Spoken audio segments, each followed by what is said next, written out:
Sejam bem-vindos ao canal, pessoal. Vamos de política? Acompanhe comigo mais um vídeo aí. As despesas discricionárias são aquelas despesas que o governo pode fazer o que quiser. Elas devem cair para praticamente zero no fim desta década. Economistas veem um cenário de colapso das contas públicas. É assunto para o Daniel Rittner. Gosta de um colapso, né, Daniel?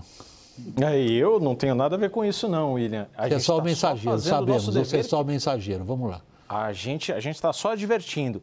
William, ontem o governo apresentou os números da Lei de Diretrizes Orçamentárias, do projeto que está enviando ao Congresso, e ali numa tabela, no meio de toda a apresentação, tem um panorama, um cenário até 2029. Na última linha dessa tabela, vem algumas informações bem importantes, que é o quanto se tem de despesas livres para gastar no orçamento até o fim desta década.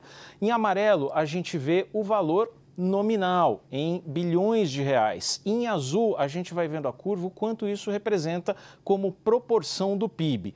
Hoje a gente está num cenário de 1,8% do PIB em despesas discricionárias no orçamento, são mais de 200 bilhões de reais, mas isso vai caindo ano após ano por causa de política de valorização do salário mínimo, vinculação de gastos orçamentários, pisos de educação e saúde, por aí vai. E isso vai caindo, caindo, até chegar em 2029 a menos de 10 bilhões de reais. É menos do que o orçamento anual do Ministério dos Transportes e é menos de 0,1% do PIB. Tem um detalhe, William. Esses números que estão aí não têm as infames emendas parlamentares. Se a gente colocar na conta as emendas parlamentares, vamos ver o quanto sobra. Começando ali de 2026 e indo até para 2029, o que está em amarelo são as emendas parlamentares impositivas e não impositivas, que tem um histórico também de execução. E em azul, o quanto sobra daquele orçamento discricionário. Em 2026, a gente tem 53 bilhões de reais em emendas e sobram em despesas livres 155 bilhões. O orçamento das emendas vai crescendo ano após ano e o que a gente vê em 2028 já não teremos dinheiro em despesas livres para gastar no orçamento e em 2029 essa conta fica negativa, ou seja, o governo não terá dinheiro suficiente sequer para pagar as emendas parlamentares como despesas discricionárias. É esse o cenário de verdadeiro shutdown da máquina pública. Felipe Salto, desculpe a brincadeira, apenas para tentar tratar disso com um pouco mais de humor, se é possível. A gente não está falando de arcabouço fiscal, nós estamos falando de alçapão fiscal. E lá dentro do alçapão tem uma ratoeira aberta, esperando. Exatamente isso, William, porque quando a gente observa a evolução do gasto, a matéria mostrou bem, você tem os discricionários, que são os não obrigatórios, e o restante, que é previdência, salários de funcionários públicos, gastos sociais, toda sorte de benefícios e despesas que você não consegue comprimir, mas não consegue comprimir no curtíssimo prazo. A saída para essa armadilha é resolver esse problema estrutural do gasto muito engessado. O orçamento tem uma rigidez, se a gente comparar com os Estados Unidos, por exemplo, que a gente sempre gosta de comparar, lá o orçamento é 60% rígido, quer dizer, tem 60% de obrigações. Aqui são 94%, mais as emendas parlamentares que viraram obrigatórias. Aquele gráfico do Daniel que termina com uma barrinha negativa mostra que as emendas ganharam um tratamento tal que elas têm uma prioridade. Quer dizer, mesmo se não tiver recurso para custeio da máquina, bolsa de pesquisa, o que quer que seja, para as emendas está carimbado, está garantido. Então, isso precisa mudar, sob pena de não ter arcabouço fiscal ou qualquer regra que economista possa inventar que resolva essa questão. Thaís, o mais surpreendente é quanto que se vem falando disso. E agora é o próprio governo, ao apresentar ao Congresso as estimativas de como pretende tratar as contas públicas, que anuncia que vai ter um colapso? William, a apresentação do projeto de lei do ano que vem deixou o governo numa situação complicada, né? Porque foi o próprio governo que teve que admitir que o arcabouço deu errado. E não adianta o ministro da Fazenda, Fernando Haddad, a sua equipe, ficarem enaltecendo, olha, vamos cobrir Vamos cumprir a meta. Ano que vem, 2026, podem esperar. Teremos superávit primário, um superávit primário pela primeira vez desde 2022. Um superávit primário sem contabilidade criativa. Estamos fazendo um equilíbrio fiscal, fizemos o maior controle fiscal dos últimos 10 anos, em 2023, 2024 especialmente. Aí a pergunta que fica é a seguinte, William, como é que o governo quer vender que está construindo um controle, está construindo um ambiente de equilíbrio fiscal, se o governo que chegar não vai poder governar? E se for o próprio governo? Você não falou que eles estão de olho na eleição? Nós não, só pensam nisso. Exato. Então, assim, é um equilíbrio fiscal que acaba numa ingovernabilidade do setor público. É um equilíbrio fiscal que não só acaba com a ingovernabilidade, mas com a dívida pública crescendo, porque na conta até 2027 ainda tem coisa fora do orçamento, como é o caso dos precatórios, por exemplo, que vão ter que voltar. Então, e por último, que eu quero deixar aqui, que eu acho que é um bom debate para a gente fazer com o Felipe, na contramão daquela queda drástica das despesas discricionárias, que acaba virando uma conta negativa, tem a subida... Absurdo, né? Vamos dizer para a audiência, isso é absurdo, isso não existe. Um absurdo, não existe. Mas o X que se forma naquela tabela é o aumento das despesas obrigatórias, que vão comprimindo as despesas livres. E o aumento das despesas obrigatórias está acontecendo por políticas adotadas pelo governo Lula. Digo aqui, de passagem, aumento real das despesas públicas pelo arcabouço fiscal, até 2,5% acima da inflação. Reajuste real do salário mínimo, que compromete 70% das despesas do orçamento. E a vinculação, de novo, ao teto constitucional de gasto de saúde e educação. Então, os três principais gatilhos, fora as emendas e precatórios, mas do ponto de vista qual foi a política pública adotada pelo governo Lula, esses três gatilhos são aqueles que mais empurram com uma velocidade e intensidade a piora dessa configuração do orçamento público, em que as despesas obrigatórias disparam e as livres encolhem. Caio, Daniel e você, o trabalho que vocês têm feito de repórteres políticos, já nos disseram X mil vezes que não passa nem pertinho, por um fio de cabelo, a ideia dentro do governo de mexer na atual forma como ele trata as contas públicas. Agora, quando ele mesmo diz ao país, espera aí, a situação vai ficar assim, e aí? Bom, e aí vamos ganhar a eleição em 26, e se a gente ganhar, no caso eles, ver o que faz a partir de 27. Não há hipótese hoje do Palácio do Planalto, do Lula, da equipe econômica, liderar qualquer movimento para rever tudo que a gente acabou de ver. E aí fica uma situação que, se a direita ganha em 26, seja quem for o candidato, está contratando um governo impopular a partir de 27. E a outra dúvida é se a esquerda ganha, o que eles vão fazer? Eu ouvi recente de um cacique político grande que o PT não sabe governar sem dinheiro. E que nesta passagem, nesse Lula 3, está demonstrando isso, que não consegue. Só consegue igual foi ali no boom das commodities, ali no começo do século. E projetar isso para 27 é muito mais... a dúvida é muito maior do que eles fariam se eventualmente ganha.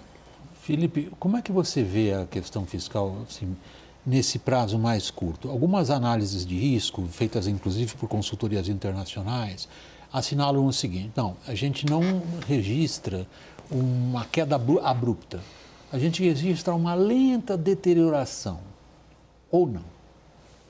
Bom, eu acho que a gente tem que tentar tirar um pouco a tinta, que às vezes a gente carrega muito quando vai falar da questão fiscal.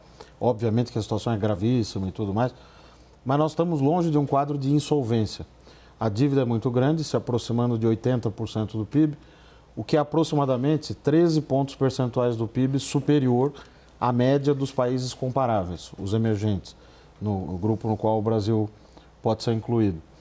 Então é uma dívida alta, nós temos um juro real muito alto, então o déficit, esse primário que a gente sempre fala, é só um pedacinho, Tem uma conta de juros enorme também, que acaba levando a conta total a 8% do PIB nesse momento de déficit chamado nominal, que é o déficit agregado do setor público. Que é para o que o investidor vê. É o que ele olha. As agências de risco, tudo isso sempre olham as duas coisas e o agregado, né? Então, só para comparação, os Estados Unidos tem 6,4% do PIB de déficit nominal. Nós temos 8% do PIB. Então, é um quadro difícil. Só que quando a gente olha duas variáveis, o caixa do Tesouro é bastante gordo e a segunda, há uma demanda constante por títulos públicos.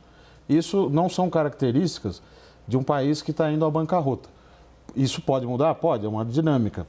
Mas está longe ainda de ser um quadro de insolvência, de quebradeira do setor público, etc.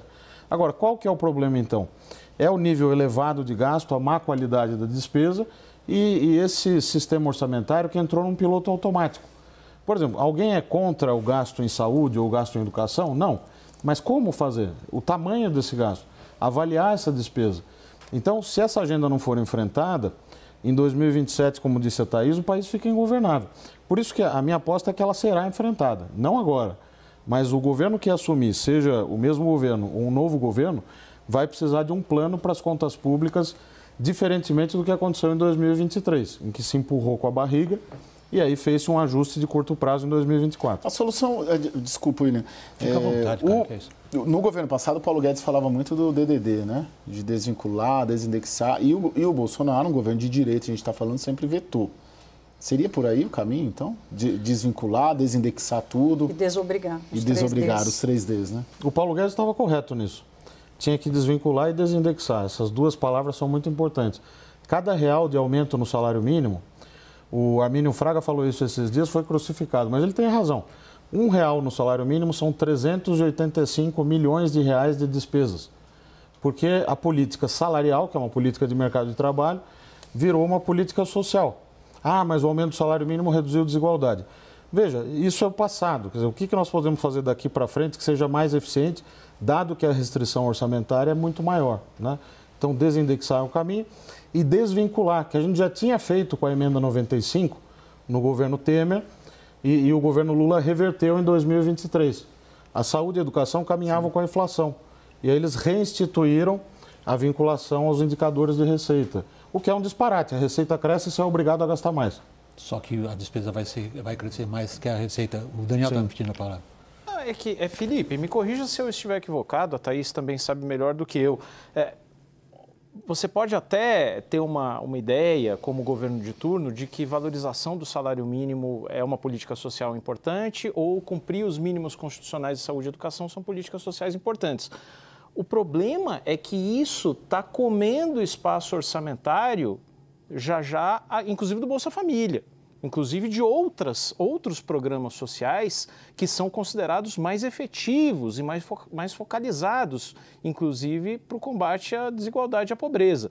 Agora, tem um outro ponto também que me chama muito a atenção, que é a postura do Congresso Nacional e do Judiciário. Não vejo absolutamente nenhum apetite deste governo para resolver esses temas, pelo menos até o fim de 2026.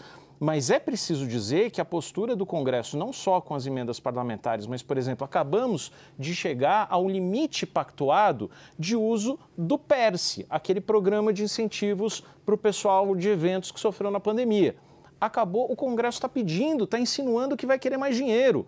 O CNJ acabou de dobrar, na prática, o teto constitucional para magistrados de todo o país, legalizando os penduricários no mesmo valor do teto salarial. Então, existe como que um pacto de mediocridade no que se refere à política fiscal e aos custos do país. Não, a política não topa grandes mexidas, né? Nem o DDD, nem isso que você está falando. É só pegar o ponto que o Daniel está levantando, que ele está dizendo é o seguinte: vamos apontar o dedo não só para o Executivo, mas para o Judiciário e para o Congresso. Trata-se disso, Felipe? Sem dúvida.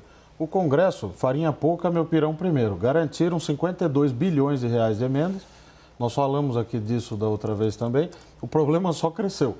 Conseguiram carimbar um crescimento contínuo desses 52 bilhões para sempre. Quer dizer, como se o país não dependesse de outra coisa. Vamos fazer emendas parlamentares, que são gastos de péssima qualidade em geral, são pulverizados. Eles ficam dependurando as santas casas, as entidades que são importantes nos municípios, nessas ajudas pontuais. Então vai 500 mil para uma Santa Casa, vai 1 milhão para uma Santa Casa. Isso é despesa permanente, de custeio, não tem que ser custeada com emenda. Tem que ser custeada pelos financiamentos do SUS. É um outro modelo.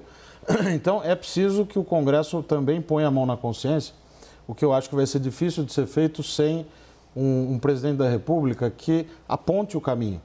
Eu me lembro do governo Fernando Henrique, aprovou-se uma lei de responsabilidade fiscal. Isso foi no 2000. 2000. Em 2000, que foi muito importante. Ah, mas é impossível. Aprovou. Quer dizer, colocou limite para dívida, colocou limite para gasto com pessoal, uma série de inovações. Aprovou a meta de superávit primário, na época que a gente ainda fazia superávit primário. Então falta liderança, quer dizer, eles não têm convicção de que ter contas públicas organizadas é uma condição necessária para que outras políticas venham e gerem crescimento econômico. Tem liderança. Michel Temer, né, conseguiu fazer isso com baixíssima popularidade. O cara aprovou teto de gastos e outras medidas. Tem liderança capaz de dizer para o judiciário para de inventar penduricalho? Difícil, mas de alguma maneira o Fernando Henrique conseguiu fazer a despeito do judiciário. Tudo bem que era um outro judiciário que não era tão ativista da forma como é hoje. Mas se a gente olhar algumas experiências em governos estaduais, essas agendas estão sendo tocadas, né? Por exemplo, São Paulo, Rio Grande do Sul, Paraná, de alguma maneira estão tocando.